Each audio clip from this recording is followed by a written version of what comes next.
నమస్కారం. ఈరోజు మనం భారత నావికా దళానికి చెందిన 2 కొత్త యుద్ధ నౌకల గురించి తెలుసుకుందాం.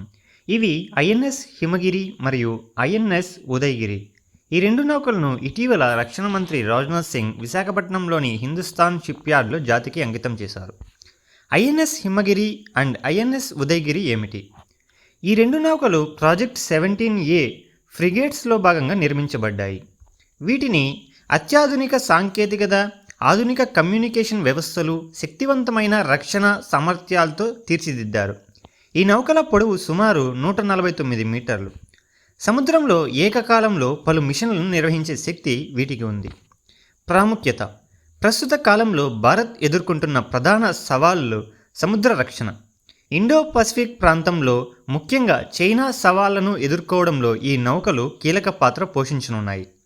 భారత నావికాదళ శక్తిని మరింత బలోపేతం చేయడమే కాకుండా దేశ భద్రతను కూడా విస్తరింపజేస్తాయి.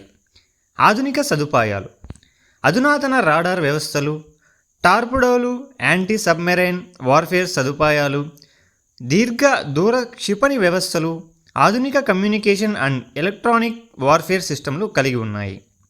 ప్రాజెక్ట్ 17A నేపథ్యం: ప్రాజెక్ట్ 17A ఫ్రిగేట్స్ అనేది భారత స్వదేశీ సాంకేతికతతో తయారు చేస్తున్న అత్యాధునిక యుద్ధ నౌకల ప్రాజెక్టు.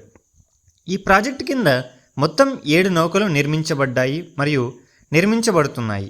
వీటిని మెజాగాన్ డాక్ షిప్ బిల్డర్స్ ముంబై మరియు garden reach ship builders Kolkata, అలాగే హిందుస్థాన్ షిప్ యార్డ్ విశాఖపట్నంలో తయారు చేస్తున్నారు. మేక్ ఇన్ ఇండియా ఆత్మనిర్భర్ భారత్లో భాగంగా డిఫెన్స్ సెక్టార్లో ఇది ఒక పెద్ద మైలురాయి.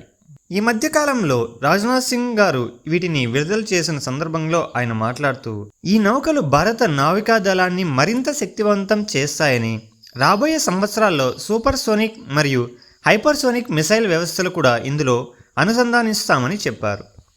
ఇవి ముఖ్యంగా జీకే మరియు కరెంట్ అఫైర్స్ యాంగిల్లో ఎగ్జామ్స్ కోసం చూస్తే ఐఎన్ఎస్ హిమగిరి, ఐఎన్ఎస్ ఉదయగిరి ప్రాజెక్ట్ 17Aలో భాగం. ప్రాజెక్ట్ 17Aలో మొత్తం 7 ఫ్రిగేట్స్ ఉన్నాయి. నౌక పొడవు వచ్చి 149 మీటర్లు.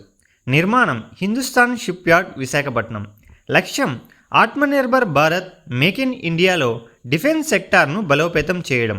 ముగింపు: ఐఎన్ఎస్ హిమగిరి మరియు ఐఎన్ఎస్ ఉదయగిరి నావికాదళంలో చేరడం వలన భారత సముద్ర రక్షణ శక్తి మరింత పెరిగి ఇవి రాబోయే దశాబ్దాలలో భారత్ భద్రతకు ఒక పెద్ద బలంగా నిలుస్తాయి.